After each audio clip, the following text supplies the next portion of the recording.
Amado, el Señor les bendiga rica y abundantemente, nuevamente saludándole desde la Iglesia de Cristo Liberta y Rompe las Cadenas.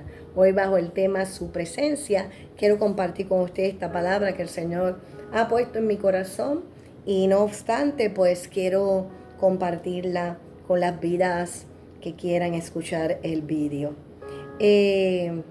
Hablamos de un cántico que el Señor ha puesto en mi corazón, en el cual específicamente la frase que dice: traigamos nuevamente el arca de Jehová, dancemos ante su presencia.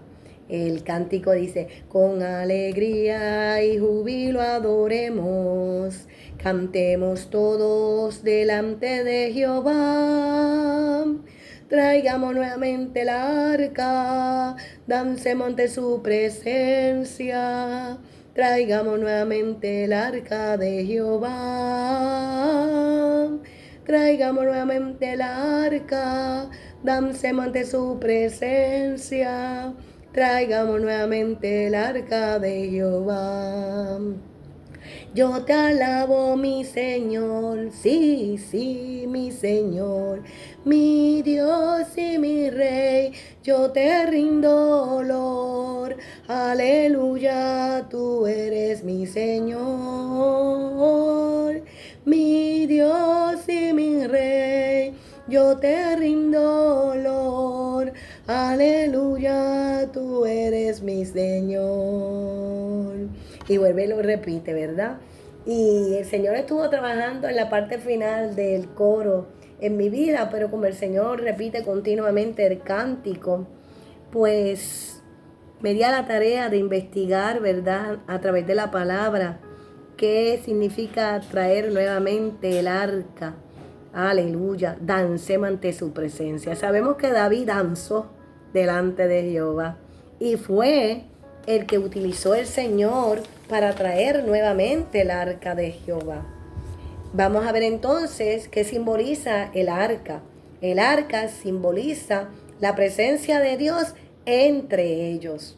Este fue un mandato dado a Moisés de la construcción del arca, que era una especie de cofre. Otros dicen que una especie de una caja de madera, ¿verdad? Un cofre de madera de acacia. No cualquier madera, sino un tipo de madera fuerte y escogido por el Señor. Y ese cofre o esa cajita de madera tenía que estar cubierta de oro puro por dentro y por fuera. Tenía unas medidas específicas. Usted vaya a Éxodo capítulo 25, versos 10 al 22. Ahí establece claramente las instrucciones de cómo el Señor quería que fuera construida esta caja. Importante que tenía que estar cubierta de oro por dentro y por fuera. También habla de la forma de que tenía que ser cargada, que tenía que tener unas varas de madera que tenían que atravesar unos anillos, ¿verdad? Para cuando la cargaran los levitas, la iban a cargar sobre los hombros, ¿verdad? Esa madera tenía que estar sobre los hombros. Hermoso, porque cuando tú ves eso puesto, pues está estableciendo la cabeza, la presencia de Cristo, que Él es la cabeza de nuestras vidas y quien podía cargar o trasladar este arca era los levitas, las personas designadas por Dios para poder transportarla.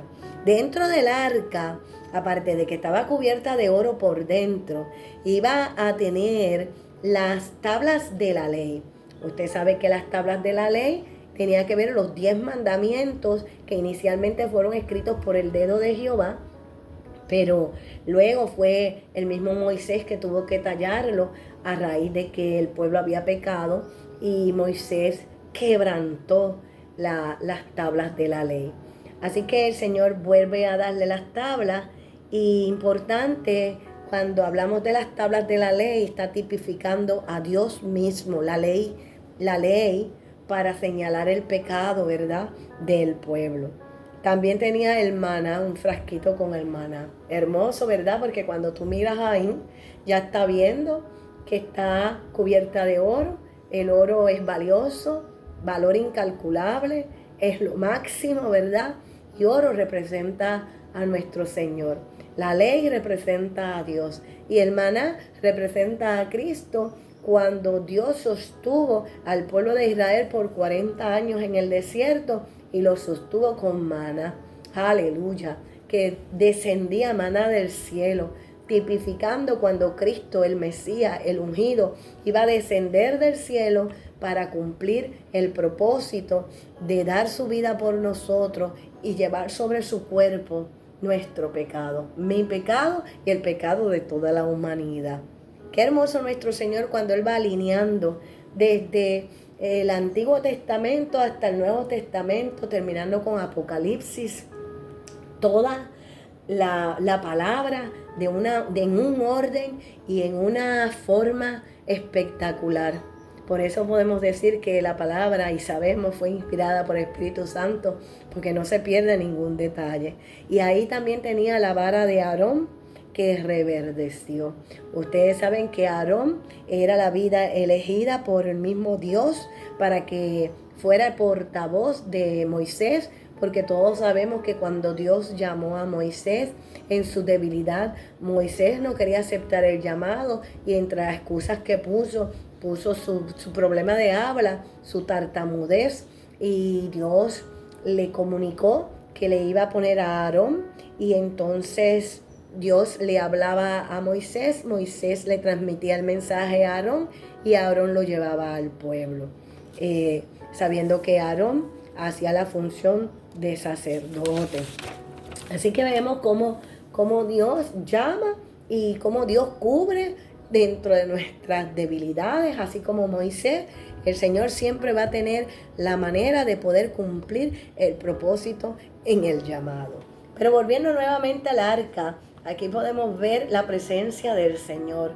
El arca tipifica y representa en forma visible la presencia del Señor. ¿Qué pasa? Que Dios pone en el corazón de David el deseo de traer nuevamente el arca, porque el arca había sido olvidado. Ya no era parte en el pueblo de Israel, que lo vamos a ver más adelante.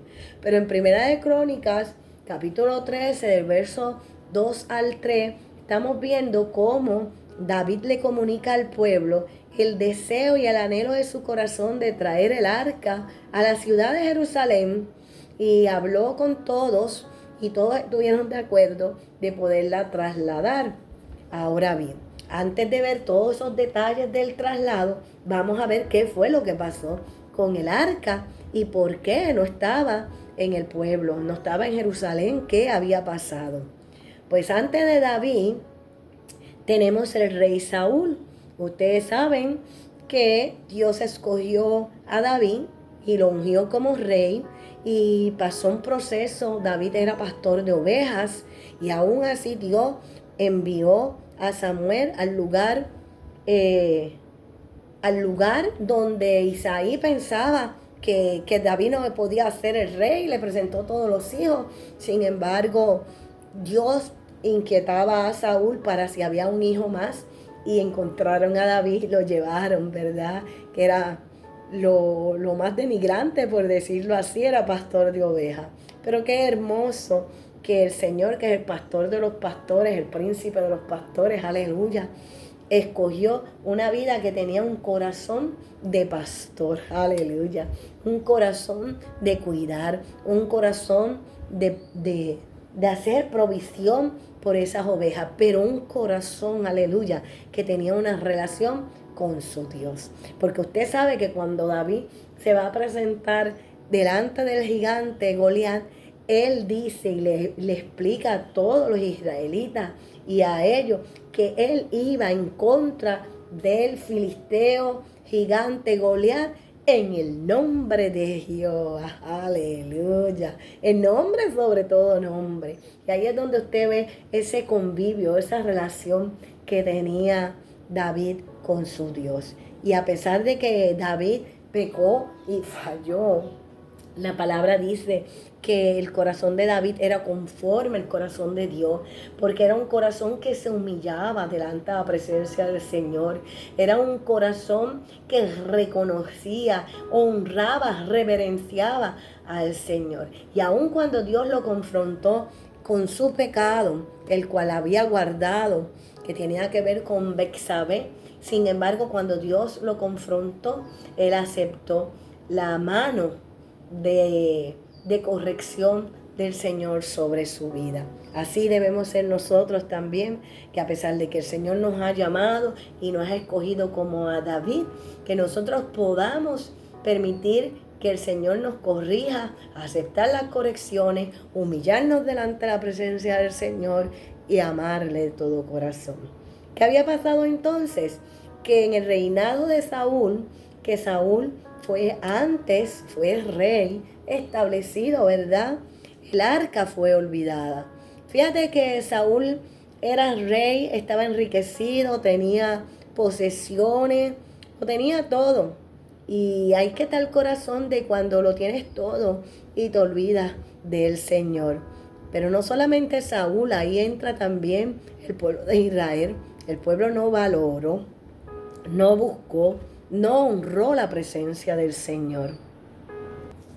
No honró la presencia del Señor. Y ahí es donde entran las desviaciones. Cuando se habla de un pueblo que se ha enriquecido, que Dios lo ha prosperado, que Dios lo sacó de Egipto, que le entró en tierra que fluye leche y miel, un pueblo que Dios estuvo con él, aleluya, y podemos ver cómo el pueblo se aleja del Señor. Ese es el llamamiento que tenemos nosotros del cuidado cuando el Señor nos bendice, nos prospera y nos saquemos de nuestra vida la presencia del Señor. Vamos rapidito, voy a estar parafraseando lo que sucedió antes de que se cumpliera el deseo de David. En Jueces capítulo 2, del verso 11 al 12, voy a leer lo que la palabra dice. Dice que los hijos de Israel, ¿quiénes? Los hijos de Israel, aquel pueblo que había hecho pacto con el Señor, de que Dios fuera su Dios, iba a ser siempre su Dios, que no lo iba a dejar, porque estaban contentos por toda la bendición que el Señor le había dado, ¿verdad? Y Dios le pedía que Él fuera su único Dios, que lo honraran, que lo adoraran, que lo exaltaran, que lo amaran. Pero entonces mira lo que dice Jueces 2, 11 al 12. Los hijos de Israel hicieron lo malo. ¿Qué hicieron? Lo malo. ¿Ante los ojos de quién? De Jehová. Porque nosotros podemos quizás tener apariencia, pero los ojos de Jehová lo ve todo. Jehová ve el corazón del siervo. Jehová ve el corazón del pueblo. Él lo ve todo, Él lo sabe todo. Nosotros podemos aparentar, podemos ser lobos con apariencia de ovejas, ¿verdad? Y por eso es que el Señor siempre nos trae la palabra, porque si en la Biblia sucedió esto, en nosotros, en la iglesia actual, puede ser que acontezca. Quiera el Señor que no, que nosotros seamos un David y no un Saúl, ¿verdad? Que por eso es que el Señor pone la carga de que haya transparencia, de que haya un corazón humillado delante de la presencia del Señor. Vuelve y retomo y dice: los hijos de Israel hicieron lo malo ante los ojos de Jehová y sirvieron a los Baales. Dejaron a Jehová, el Dios de sus padres, que los había sacado de la tierra de Egipto, y se fueron tras otros dioses, los de los alrededores, y provocaron a ira a Jehová, y dejaron a Jehová y adoraron a Baal. Fíjate cómo el tiempo, cuidado con el tiempo del servicio del Señor, o las generaciones. Si tú vienes de tu papá, de tu mamá que servían al Señor, esta iglesia actual está cambiando, la palabra incluso la están cambiando. El cuidado fíjate cómo dice, dejaron a Jehová, el Dios de quién, de sus padres. ¿Por qué? Porque los padres de ellos fueron los que vivieron todo la manifestación del poderío del Señor cuando el mar fue abierto, ellos cruzaron en seco, cuando vieron el maná, la columna de nube, la columna de fuego, la tierra que fluye leche y miel. Cuidado con las generaciones actuales, cuando Dios para los 70 en Puerto Rico, empezó a bendecir la isla, ¿verdad? Y en los 80, y el pueblo todo estaba, esa generación adorando y glorificando al Señor, llevando la palabra, pero la iglesia actual se ha olvidado, quizás se ha ido tras otros dioses, se está desviando y el Señor nos llama a que tengamos cuidado, porque mira lo que dice aquí, se dejaron a Jehová, el Dios de sus padres, que los había sacado, que los había liberado, los había sacado de tierra de Egipto, que nos dio la salvación, que estábamos en Egipto perdidos y nos libró y hoy nos ha bendecido con casa, nos ha bendecido con hijos, nos ha bendecido con carros, nos ha bendecido con buenos trabajos. Ya en Puerto Rico la gente antes vivía en casas de madera, no había vestimenta, muchas, descalzos, caminaban en el televisor, casi no había, y Dios fue prosperando la isla, fue prosperando nuestras vidas, ¿verdad? ¿Y qué pasa? Que se fueron tras otros dioses. Hemos perdido la visión y se va el pueblo, se desenfrena y se va tras otros dioses. Yo digo que nosotros los evangélicos, los pentecostales, los cristianos, podemos decir, yo no tengo ídolos de madera, ni tengo, los Baales son ídolos, yo no tengo ninguna figura como tal, pero para los evangélicos los ídolos se han convertido los trabajos, los carros, la familia, el dinero, lo que el Señor te ha dado, tu casa, ¿verdad? Tenemos otros cristianos que sí tienen ídolos, como por ejemplo tenemos las diferentes imágenes que se hacen para representar, y tenemos otras entidades filosóficas que tienen pues ídolos manifestados en madera, como los muñequitos de Buda, y diferentes dioses, ¿verdad? Hay gente que aún ha constituido los árboles como dioses y van y lo adoran, ¿verdad? El cuidado. Ahora que dice ahí que se fueron tras otros dioses, pero nosotros los evangélicos tenemos que tener cuidado porque decimos, oramos y oramos para que el Señor me dé un carro, para que el Señor me dé un trabajo, y cuando Dios me da el trabajo, cuando me da el hijo, cuando me da lo que quiera, abandonamos al Señor. ¿Por qué? Porque ahora tengo que cumplir con el trabajo. ¿Por qué? Porque ahora tengo que atender el hijo. ¿Por qué? Porque ahora tengo que hacer esto otro, y va alejándose, porque mira lo que dice aquí, se fueron tras otros dioses, los de los alrededores. Cuidado, hermano, alrededor tuyo, ¿qué dioses hay?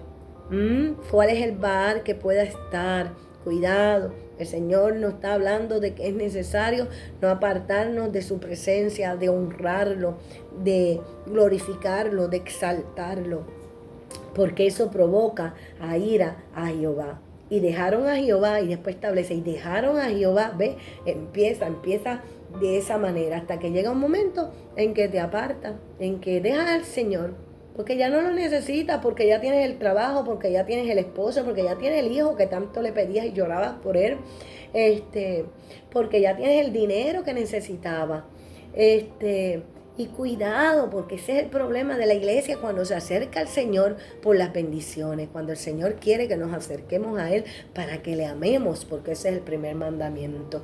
No por lo que el Señor me da, sino porque le amo, porque me salvó, porque me limpió, porque me ofrece una vida diferente, una vida eterna, una vida con Él, una vida abundante, porque Él es la vida abundante, aleluya, esa vida eterna, que le conozcan a Él, esa es la verdadera vida, conocer a ese Dios que amó, que nos ama. Aún aquí, aunque el pueblo le dejó, Dios está mostrando su misericordia. ¿Qué pasa? Que cuando el pueblo se va tras Baales o se va tras sus dioses, el pueblo es vencido. Aquí los filisteos vencieron al pueblo de Israel por la falsedad y por la infidelidad.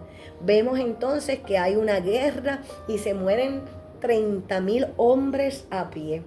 Porque cuando tú te alejas del Señor, cuando tú te desvías, lo que hay es muerte. Lo que hay es muerte. Y el Señor nos dice, no puedes por la bendición, por todo lo que te doy, alejarte de mí, porque si te alejas de mí, eres un apóstata y lo que hay es muerte. Eso se encuentra en 1 Samuel capítulo 4, verso del 10 al 11. Dice, pelearon pues los filisteos, e Israel fue vencido, y cayeron 30,000 hombres de a pie.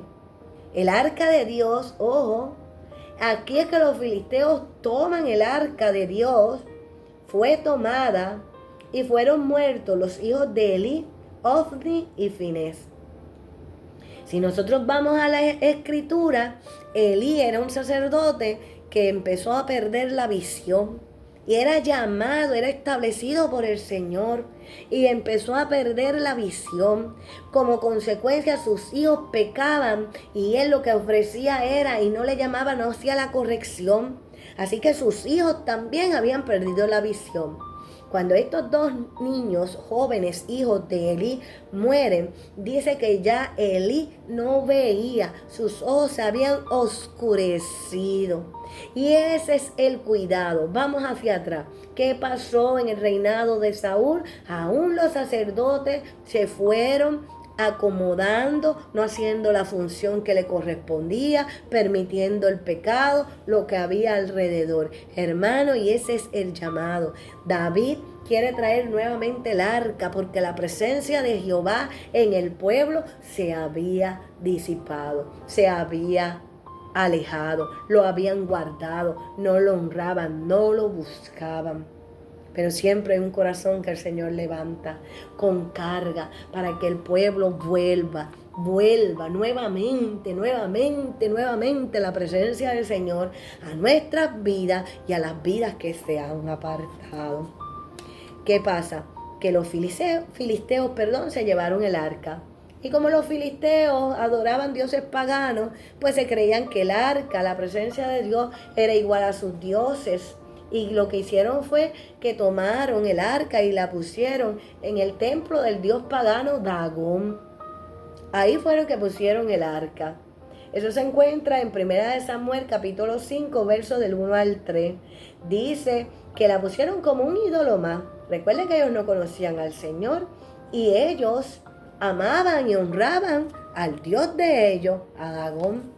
Pero Dios en su misericordia y en su poderío y en su autoridad, aleluya, en el versículo 3, Dios manifiesta su poderío y su autoridad y Dagón, el Dios hecho con manos de hombre, aleluya, amaneció postrado delante del arca de Jehová. Miren qué cosa interesante y hermosa que hace el Señor, aún para que los filisteos lo vieran, pero sin embargo los filisteos nunca reconocieron la autoridad, el poderío y la magnificencia de nuestro Dios. Y se quedaron sirviendo al Dios pagano, al Dios Dagón. Ojo, que el Señor nos habla y nos dice no puedes tener ídolo. El Señor dice despierta, no puedes tener ídolo. Sin embargo, a veces se queda uno empeñado en quedarse con el ídolo. Filisteos, vidas que no conocían al Señor, versus el pueblo de Israel, pueblo que conocía al Señor, que se había desviado y que no tenía la presencia del Señor. Pero ahí me encanta mucho porque podemos ver cómo dice la Biblia que todo se postrará delante del Señor Jehová de los ejércitos. Aleluya, toda rodilla se doblará. Y con este Dios de madera o de lo que fuese hecho, estaba postrado delante de Jehová. Aleluya, como diciendo, Dios sobre todo Dios. Yo soy un diosecito hecho por el hombre, pero tú eres la autoridad. Tú eres el Dios sobre todo Dios. No hay ninguno como Jehová nuestro Dios. Aleluya. Pero no obstante, vinieron los filisteos, colocaron al Dagón y pasó como si nada hubiese pasado. Pero entonces en el verso 4, mira lo que pasa al otro día. Al otro día, Dagón apareció postrado nuevamente en tierra, delante del arca de Jehová, la presencia de Dios, la autoridad de Dios. Pero ¿cómo apareció ahora Dagón? Con la cabeza cortada, las manos cortadas, quedando solamente el cuerpo del dios Dagón. Ahí podemos ver, tú te dices, pero ¿cómo es posible? Yo es que me gozo cuando veo esto. Yo digo, wow, Señor, qué grande es tu palabra y cómo se alinea a los pensamientos tuyos. Aleluya. Usted sabe que dice, número uno, que Jesucristo es nuestra cabeza, es la cabeza de la iglesia. Dios eterno es el Dios único Dios.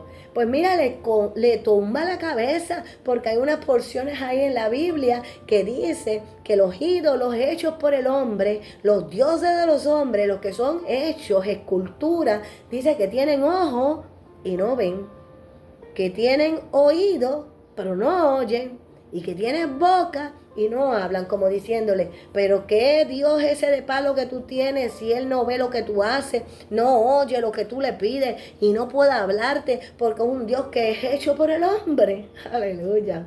Así que le corta la cabeza diciendo, yo soy el Dios Jehová de los ejércitos, Dios grande.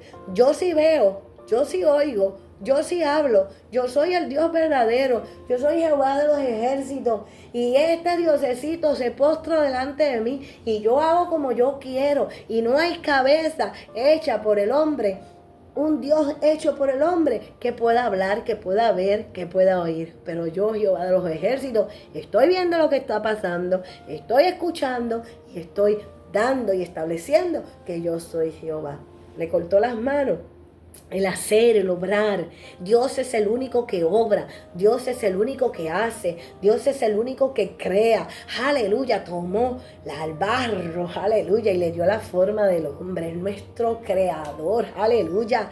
Ningún Dios de palo puede mover las manos. Por eso el hombre ahora está creando robots que vendrían siendo como dioses, pero con una tecnología para que hagan alguna cosa. Pero sobre todo lo que el hombre hace, tenemos el Dios creador, Jehová de los ejércitos, nuestro Dios, el príncipe de paz, aleluya, que nada se compara a él, nada, dice la palabra, con qué compararemos nosotros a Jehová de los ejércitos, aleluya. Luego, el pueblo filisteo seguía teniendo allí el arca, y no le daba la importancia porque no le conocían. Y Dios hiera al pueblo con tumores, con plaga. Y ya ahora es que entonces los filisteos entran en razón y dice, algo está pasando aquí. Y entonces es que deciden devolver el arca. El arca es devuelta por los filisteos. Y esto lo encontramos en 1 Samuel 5:7. Dice, no quede con nosotros el arca de Dios de Israel. Mira cómo ellos reconocían, no quede con nosotros el arca del Dios de Israel, del Dios de Israel. Hermano, usted ve el rechazo, que no quede con nosotros, porque su mano es dura sobre nosotros y sobre Dagón. ¿Sabes cuántas vidas nosotros le hablamos que no conocen al Señor y le tratamos de llevar al Señor y se quedan ensimismados, estancados con sus dioses? Llámese como se llame el Dios, que no es Jehová de los ejércitos. Trabajo, esposo, hijo, nieto, imágenes. Lo que se constituyó en el Dios. Si tú vas ahí y le hablas y hacen exactamente lo que dice aquí. No, ese es tu Dios, yo no lo quiero. Yo prefiero quedarme con mi Dios. Vuelvo y lo leo, dice 1 Samuel 5:7, versículo 7, que significa con la perfección, ser completo en Cristo. Mira cómo este pueblo decía, no quede con nosotros, no quede con nosotros, no te queremos. El arca del Dios de Israel establecían que es el Dios de Israel. Y usted sabe, hermanos, que nosotros somos los israeles injertados en el pueblo del Señor. Aleluya. De Jacob el cambio a Israel, la transformación al Israel espiritualmente. Pero aquí le dice, no quede con nosotros el arca del Dios de Israel, porque su mano es dura sobre nosotros y sobre Dagón. Así que fue llevada a la casa de Abinadab para que guardase el arca. O sea que de los filisteos llevan el arca a la casa de Abinadab. ¿Usted sabe dónde se pone esa arca? En el collado, en la parte de atrás. Eso se encuentra en 1 Samuel 7, 1, 2. Ese arca estuvo ahí guardado por 20 años. 20 años, hermano. Y en 20 años no pasó nada. La presencia del Señor se aquietó. Más pasó allá cuando estaba en el templo pagano, que Dios demostró su autoridad. Pero en la casa de Abinadab no pasó nada. Abinadab no permitió la presencia de Dios entrar en la casa. La dejó en el collado, que el collado significaba el patio trasero. Es decir, que la presencia estaba cerca, pero no estaba estaba cerca de los alrededores, pero no estaba en Abinadab. Y ese es el mensaje que el Señor quiere llevarnos. ¿Vas a ser un Saúl o vas a ser un Abinadab? Donde la presencia del Señor está, pero no se manifiesta, no hay cambios, no hay transformación. Tú como iglesia sigues estancado en lo mismo. Sigues siendo impaciente, sigues siendo intolerante, sigues siendo sin paz, sigues siendo intranquilo, con la ansiedad que te come, con falta de amor, con falta de perdón, con raíces de amargura, con envidias, con celos. Iglesia, despierta, despierta, porque el fruto del Espíritu es amor, es paz, es gozo, es paciencia, es amabilidad. Sigue siendo grosero, sigue siendo iracundo.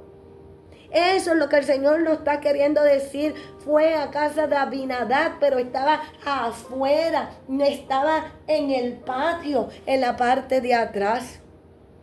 No permitió que Dios entrara a su casa, y el Señor se pasa continuamente diciéndote: heme aquí, y todos los domingos vas al culto, pero no solamente los domingos, vas a los días de la semana, y tu esencia, tu yo, tu egocentrismo, tu autosuficiencia sigue en tu vida. Iglesia, la presencia del Señor. Él nos hizo templos vivientes para que habitase el Espíritu Santo en nosotros y podamos vivir en su presencia. Que podamos honrarlo, que podamos reverenciar, que podamos tener temor a Jehová. Pero sigues pecando. Iglesia, sigues mintiendo, sigues robando. Iglesia. ¿Cómo que iglesia? Bueno, porque vas a la iglesia. Todos los domingos nos falta el culto. O vas a la iglesia de tu preferencia. Pero si robas, estás obedeciendo al Señor. Si mientes, estás obedeciendo al Señor. Si fornicas, estás obedeciendo al Señor. Si adulteras, estás obedeciendo al Señor. Tienen que haber cambios. Que Jesucristo entre en nuestras vidas por medio del Espíritu Santo, y que podamos reverenciar al Señor, y que haya milagros en nuestras vidas, y que seamos transformados a la imagen del Señor. Que esté limpio, límpiese más. Y el que esté en pecado tiene que ser limpio, porque entonces no eres iglesia. Entonces viene a ser un filisteo, puede ser un pagano, puede ser uno que se ha desviado y se haya apartado. Un Saúl que fue llamado, fue establecido como rey por Dios, pero quiso hacer lo que él quería. Rompió aún su llamamiento, que era de ser rey, se quiso hacer sacerdote. Hizo sacrificio, visitó a divinos para consultar a divinos. Incluso se fue sobre su espada. Se suicidó, en otras palabras. Entonces nosotros, iglesia, el Señor nos llama y nos confronta y nos dice: pueblo mío, la presencia del Señor en vuestras vidas y en la mía. Que podamos honrar a nuestro Dios, que podamos reverenciar a nuestro Dios, que podamos amar al Señor, al prójimo como a nosotros mismos. Porque la palabra dice que cómo tú puedes decir que amas a Dios y aborrecer a tu hermano. Al enemigo aún el Señor te dice que lo ame. Pero somos intolerantes con el hermano en la iglesia, con el hermano sanguíneo. Tenemos disputas, tenemos peleas, nos airamos, nos enojamos. Y el Señor dice en su palabra que no te acuestes sin haber resuelto el enojo, porque le das lugar al diablo. Entonces, hermano, su presencia, el Señor nos llama y nos dice: está mi presencia en la casa de Abinadab. ¿Y qué pasó? Allí Dios estuvo, pero no fue valorizado. no fue amado, no fue apreciado. Fueron 20 años, hermano, no estamos hablando de un año. ¿Cuántos años usted lleva de servir al Señor? Convertido. 20, 30 y todavía no ha podido perdonar a su hijo, a su hija, a su padre, a su madre. Hay que perdonar para ser libre. Con raíces de amargura, el que te hizo daño, que me la hace, me la paga. Wow, 20 años y nadie hacía nada por buscar la presencia del Señor. Porque la palabra dice, mas me buscáis y me hallaréis. Porque ya Dios nos buscó, ya hizo su sacrificio, derramó su sangre en la cruz del Calvario, está con los brazos extendidos diciéndote yo te amo. Y tú te pasas diciendo que nadie te ama, que nadie te comprende. Y Dios gritándole al pueblo, a la humanidad, al que no conoce al Señor, pero al que conoce al Señor, que Él te ama. Aleluya. Pero el Señor puso en el corazón de David buscar el arca. Pero ¿qué pasa? Que muchas veces Dios pone el deseo, Él pone el querer como el hacer por su buena voluntad y lo queremos hacer a nuestra manera, que fue lo que pasó con David. El primer intento por buscar el arca y traer el arca fue incorrecto, porque David decidió traer el arca a su manera, no buscó, no leyó.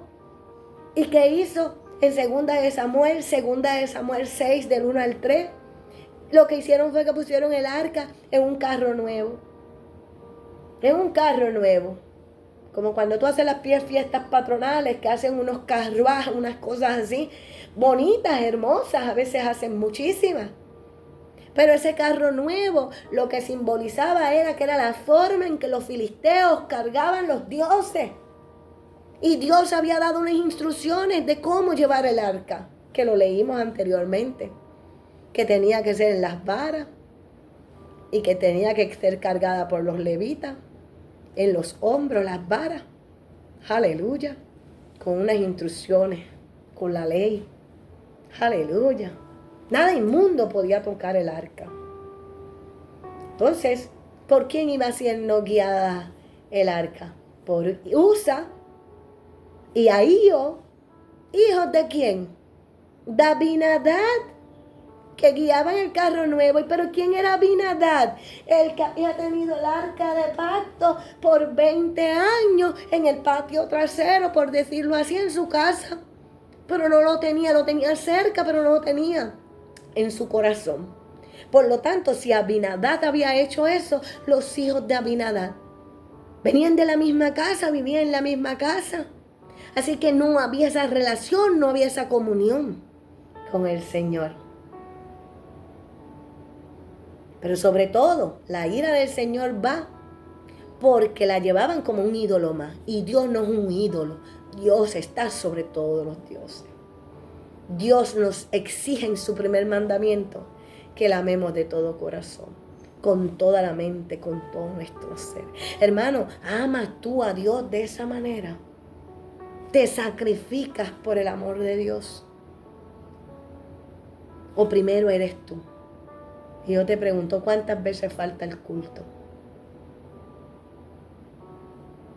Me puedes decir que tengo situaciones. Ok, si tienes situaciones, lo puedo entender. Pero hablamos por quedarte durmiendo, porque estás cansado, estás enfermo, estás adolorido, porque no valorizo, porque siempre es lo mismo. Esa es misma hermana Zenaida, la Comay. Por los gestos, porque me veo fea. ¿Por qué rechazamos a quién? A nuestro Dios. Porque el Señor nos confronta. Porque el Señor quiere que su iglesia despierte. Despierta, pueblo mío. Pero Dios sigue amando. Dios sigue cuidando. Dios sigue hablando. Dios sigue llamando. Pero ay del que no despierte. Pobre del que no despierte. El Señor tenga misericordia de mí y de usted. Pero ahí David se da cuenta de que Usa murió porque algo impuro tocó algo puro. Lo impuro no puede tocar al Señor. Nosotros tenemos que ser lavados por su sangre y por su misericordia y por su amor. aleluya, que podemos hablar de Él. Mira, pasar carbón encendido por los labios para poder comunicar la palabra del Señor. Que el Señor nos santifique, nos limpie. Y ay de los que predican la palabra del Señor, de los que la predicamos. Tenga el Señor misericordia de mi vida, de tu vida. Pero entonces David sigue y se asustó por la muerte de Usa, porque nada impío puede tocar al Señor. Aún la tierra no puede tocar al Señor. El Señor es santo, santo, santo. Y sin santidad nadie verá al Señor. Tienes que estar apartado, consagrado, tu mente, tu corazón, tu hacer, tu hablar. Eso es lo que dice la Biblia.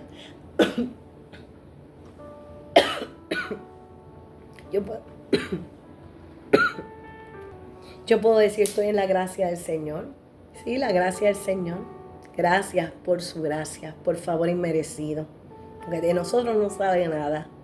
Pero eso no quiere decir que el Señor llama a su pueblo. Las 7 iglesias, hermano, en Apocalipsis. Que tenga oído, oiga lo que Jehová le dice a la iglesia. Amén. Así que decide transportar el arca de Dios. En Éxodo 25:14. Debía ser llevada por los levitas sobre los hombros con vara como Dios había ordenado. Pues pasó todo eso por desobediencia. ¿Y qué es lo que nos lleva a la muerte? Precisamente la desobediencia. Dios quiere que su pueblo sea obediente, obediente a Él. Nosotros no podemos ser obedientes porque nuestra naturaleza es pecaminosa. Pero Él es nosotros, pero el Señor nos enseña la palabra. Y nosotros, ¿qué pretende? Si el Señor te dice, no veas pornografía y tú la sigues viendo, ¿va a venir el Espíritu Santo y te va a apagar el televisor o por donde la estás viendo? Esa es la parte que te corresponde a ti. El Señor te dice, mira, tienes que leer más la Biblia. Pero te lo dijo y te lo dice de 1000 maneras. Lee mi palabra. Pero si yo no apago el televisor o no saco de mi tiempo, el Señor la va a leer por mí. Esa es la parte que la iglesia tiene que hacer. Porque en su gracia y en su misericordia, Él nos dirige, como dirigió aquí a David. Que el arca la llevaron a casa de Obed-Edom. Una vez que Usa muere, que eso lo podemos ver en 2 Samuel 6, del verso 6 al 7, vimos el acto irreverente de Usa, la desobediencia que trae muerte. Cuando nos reverenciamos a Dios, las manos impuras del hombre que no pueden tocar y acercarse al Señor, necesitamos arrepentirnos y convertirnos. Y a raíz de esa muerte, pues entonces David se estremece y dice que algo está ocurriendo y llevan el arca a casa de Obed-Edom. Eso se encuentra en 2 Samuel, capítulo 6, verso del 8 al 10. ¿Y qué pasó en casa de Obed-Edom? Obed-Edom era un levita de oficio. Pues ya empezamos correctamente. ¿A dónde tenía que estar el arca?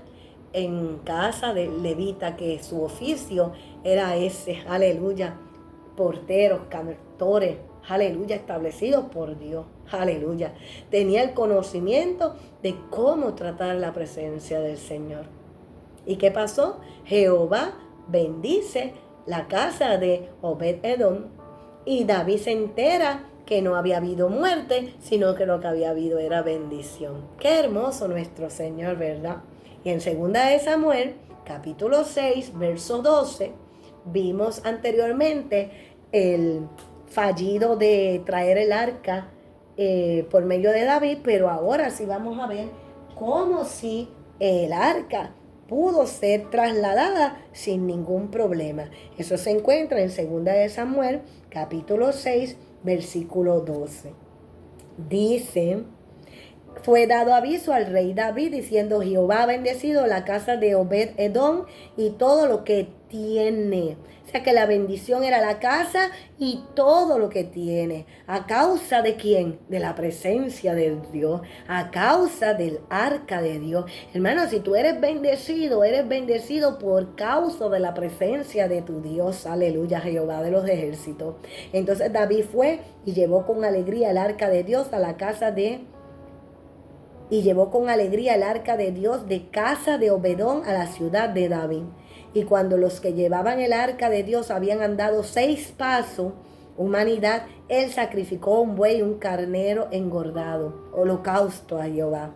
Y David, mira lo que hacía David, estaba tan contento, danzaba con toda su fuerza delante de Jehová. Hermano, nuestro caminar y nuestro actuar tiene que ser delante de Jehová, no delante de los hombres, para que los hombres te vean lo que tú haces, lo que tú sirves, lo que tú hablas. No, hermano, ese no es el orden del servicio al Señor. Nosotros servimos a Jehová, no a la humanidad, porque nuestro corazón tiene que estar puesto delante de la presencia del Señor, no para el que me vea, no por el que digan, no por el que dirán. No, dice aquí, y él danzaba con toda su fuerza delante de Jehová, y estaba David vestido con un efod de lino. Y me encanta eso de efod de lino. Recuerde que David era rey, iniciaba el reinado, quería la presencia del Señor, quería la dirección, quería que el Señor estuviera guiando sus pasos. Pero él se quita sus vestiduras reales, aunque la palabra dice que somos reyes y sacerdotes, ¿verdad? Pero se hizo sacerdote. Recuerda que habíamos dicho tipo de intermediario, Cristo, el sumo sacerdote, Melquisedec, entre el pueblo y Dios. Aleluya. Se hizo uno de ellos. Se quitó su riqueza, se quitó su egocentrismo, se quitó lo que él era. Aleluya. David, rey. Pero David tenía un corazón que amaba a Dios porque lo había visto desde que lo había ungido como pastor. Aleluya. Cuando era pastor de ovejas, como Dios lo había cuidado, como Dios lo había levantado, como Dios lo había dirigido, como Dios lo había guardado aún de las manos de Saúl, que aún cuando le cortó el borde del manto de Saúl, él estaba compungido porque él sabía que no podía tomar acción sobre él. Aleluya, y tenía que esperar en Jehová de los ejércitos. Y aún cuando su hijo quiso quitarle el reinado, aún cuando hubo tantos problemas, siempre estuvo. Y aun cuando Dios le hizo corrección con lo de Betsabé, le decía al Señor, crea en mí un corazón limpio delante de ti, Señor. Esa es nuestra oración, pueblo, que Dios cree en nosotros un corazón limpio para que le podamos ver, para que le podamos amar, para que le podamos adorar. Aleluya. Y dice entonces que David estaba vestido de las vestiduras de Cristo, vestido, por eso podía danzar con gozo. Aleluya. Porque la presencia del Señor iba a estar establecida, porque iban a honrar, iban a adorar al Rey de Reyes, al Señor de Señores, a Jehová de los ejércitos, el único Dios. Aleluya. Entonces dice, así David y toda la casa de Israel conducían el arca de Jehová con júbilo y sonido de trompeta. Esto era una gran fiesta. Aleluya. Usted sabe que en las bodas se toca mucho la bocina. Y fiesta delante de Jehová, porque estaba pasando lo mejor.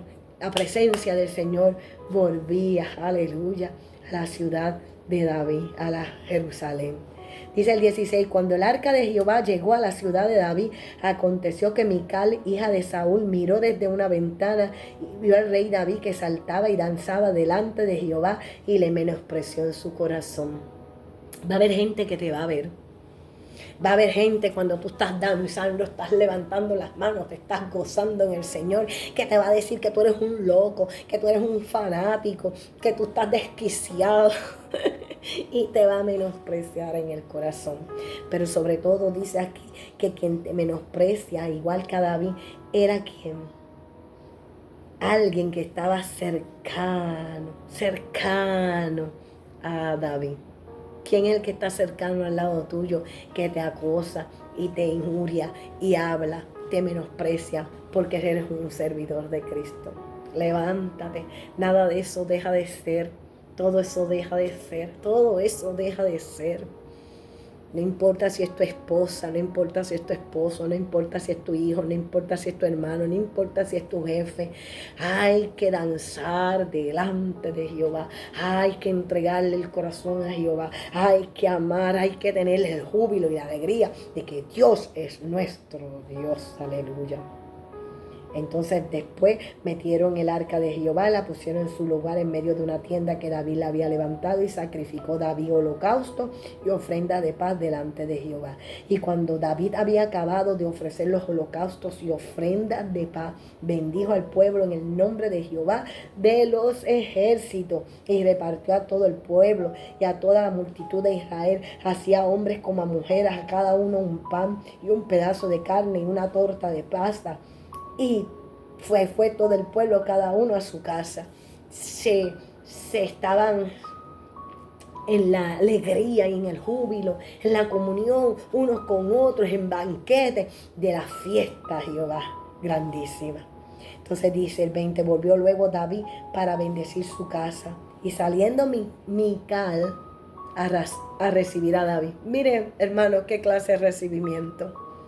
Cuán honrado ha quedado hoy el rey de Israel, descubriéndose hoy delante de las criadas de su siervo, como se descubre sin decoro un cualquiera. Aleluya, el desprecio. Él era rey. Recuerda que él se había quitado sus vestiduras de rey y se había hecho sacerdote. Aleluya, como el sacerdote. Aleluya, igual que todos ellos. Aleluya. Y la vergüenza de Mical era esa. Y cuando le dice descubriéndote. Oh, cómo se descubre un cualquiera. Se te olvidó tu posición. Se te olvidó quién tú eres. Aleluya. Delante de Jehová nosotros no somos nada. El grande es Él. Y David celebraba al grande, al poderoso, al inigualable, a su Dios. Aleluya. Y nosotros somos siervos inútiles, somos nada. Y miren lo que Él le respondió a Mical. Entonces David respondió a Mical. Fue delante de Jehová, aleluya, no delante de los hombres, de lo que puedan decir, sino delante de Jehová, quien me eligió en preferencia a tu padre y a toda tu casa para constituirme por príncipe sobre el pueblo de Jehová, sobre el pueblo de Jehová, sobre el pueblo de Jehová, sobre Israel. Por tanto danzaré delante de Jehová, aleluya. Delante de Jehová es que yo le sirvo, porque yo he decidido por mi Señor, porque Él es mi Dios, porque Él es el que ha estado conmigo, porque Él es mi hálito de vida, aleluya. Y aún me haré más vil que esta vez, y seré bajo a tus ojos, pero seré honrado delante de las criadas de quienes has hablado. Y Mical, hija de Saúl, nunca tuvo hijos hasta el día de su muerte. ¿Te das cuenta? No tuvo fruto. Fue infructuoso. Porque cuando tú no tienes a Jehová, tú no tienes fruto. Y cuando tú desprecias y menosprecias al que sirve a Jehová, el que decidió que la presencia de Jehová esté en él, aleluya, te quedas sin fruto. Y la enseñanza es, el llamado es, ¿serás tú un Saúl y un Abinadab? ¿O serás un Obed-Edom y un David? Vidas, nombres en la Biblia para llevarnos a entender que delante de Jehová, que con Cristo Jesús lo tenemos todo, que necesitamos su presencia, que no podemos desviarnos como Saúl y tener cerca la presencia del Señor y no valorizarlo, no apreciarlo, no glorificar su nombre, no exaltar su nombre de corazón, porque está en los patios, está en lo alrededor, pero Dios quiere estar en ti, su presencia en tu corazón, su presencia en tu ser, para que delante de Jehová te goces, para que delante de Jehová vivas, para que delante de Jehová por medio de Cristo puedas confesar que no hay otro nombre dado a los hombres sino el nombre de mi Jehová. Aleluya. Es que no hay nombre sobre todo nombre.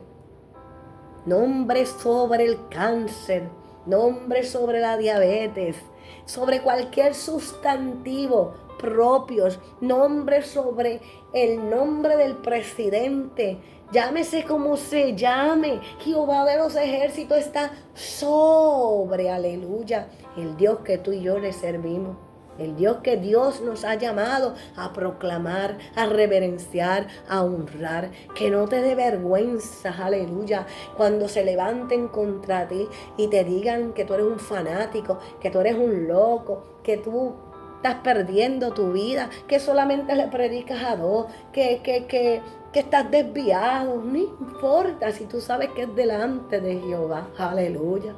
Aleluya, delante de nuestro Dios.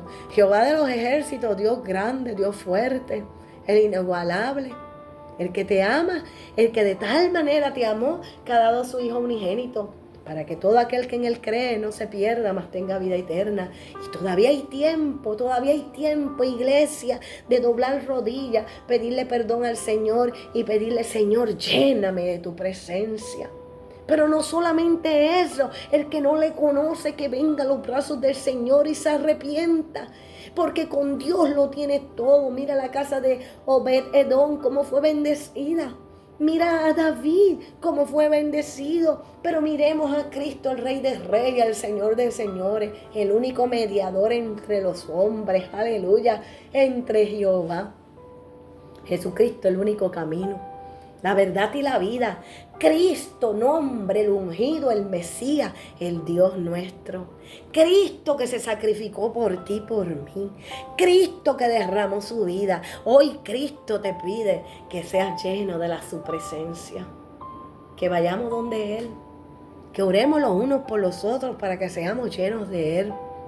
Para que su amor y su paz sea derramado. Para que podamos serle fiel, porque el Señor dice, séme fiel hasta la muerte. Porque el Señor te dice que al que persevera hasta el fin, este será salvo. Aleluya, qué hermoso nuestro Dios. Aleluya. Ese es el llamado que el Señor tiene para con nuestras vidas. Que lo reconozcamos, que lo exaltemos, que lo valoricemos, que lo honremos, que lo reverenciemos. Aleluya. El Dios nuestro, mi Dios, somos su templo, somos templo viviente. Y cuando nosotros podamos entender que la presencia de Dios, como yo le decía a los hermanos, hermano, tú puedes decir que tienes la presencia de Dios, pero yo pregunto y me digo, Señor, ¿usted sabe cómo Pedro tenía la presencia de Dios? Que dice que cuando él pasaba, aún los enfermos se sanaban. Pues a mí me hace falta la presencia de Dios. Necesito a mi Dios. Necesito la transformación. Necesitamos, pueblo, que Él en nosotros se manifieste. En estas vasijas de barro, que el tesoro que es Él. Aleluya. Que cuando tú llegues, porte la paz. Que cuando tú llegues al lugar, portes amor. Yo necesito, porque a mí se me nota. Cuando me molesto, cuando me incomodo, la falta de tiempo que le doy al Señor. Por eso la palabra primeramente es para mí. Esta es la 4ª vez que la predico. La primera, la inquietud. Segunda, la lectura de aquí para allá. La tercera, la prediqué a los hermanos de la iglesia. Y la 4ª, la estoy grabando en este vídeo. 4 veces el Señor me está hablando por la palabra. ¿Y terminó? No. Oren, no me dejen, por favor. Porque el que la predica, el Señor le demanda más. Que la presencia del Señor sea manifiesta en mi corazón. Que yo pueda amarle a Él y amar al prójimo. Porque ese es el resumen de todo el Evangelio. ¿Cómo puedes decir que amas a Dios y aborreces a tu hermano? ¿Cómo puedes decir que amas a Dios y cuando el hermano va donde ti le dice, vete que voy a estar orando por ti? Necesitamos al Señor, yo lo necesito. Y como segundo punto, aparte de reconocerlo, honrarlo, reverenciarlo, el más importante, porque no lo puedo reverenciar, no lo puedo honrar si no obedezco sus mandamientos. Obedecer su palabra. Allá vemos la desobediencia aún de David. Porque ese es el cuidado, iglesia. fiesta, había gozo, estaban cantando, estaban danzando, pero había desobediencia. Por eso Usa muere, porque no era la forma correcta de presentarse delante de la presencia del Señor. Iglesia, ¿y cuánta iglesia está danzando, está cantando, tiene programa, tiene tanta cosa y la presencia del Señor se ha ido? ¿Cómo saber que está la presencia del Señor? Si somos obedientes a Él, a su palabra. Que la adoremos como Él quiere, de la forma que Él estableció, y no a mi manera. No a mi manera. Yo puedo cantarle al Señor, pero si estoy robando, estoy incumpliendo la ley, estoy siendo desobediente. Y cuidado, hermano, porque lo vamos a llevar a más finito. Amar al prójimo. Amas al prójimo. Señor, tenga misericordia de nosotros, nos ayude, nos dirija, nos bendiga y se revela nuestras vidas. Ese es el deseo de mi corazón, que el Señor se revela a mi corazón, que se revela el tuyo. Que el Señor te bendiga y la paz del Señor sobre tu vida. El Señor nos confronta y nos dice, volvamos a Él. Amén. Amén.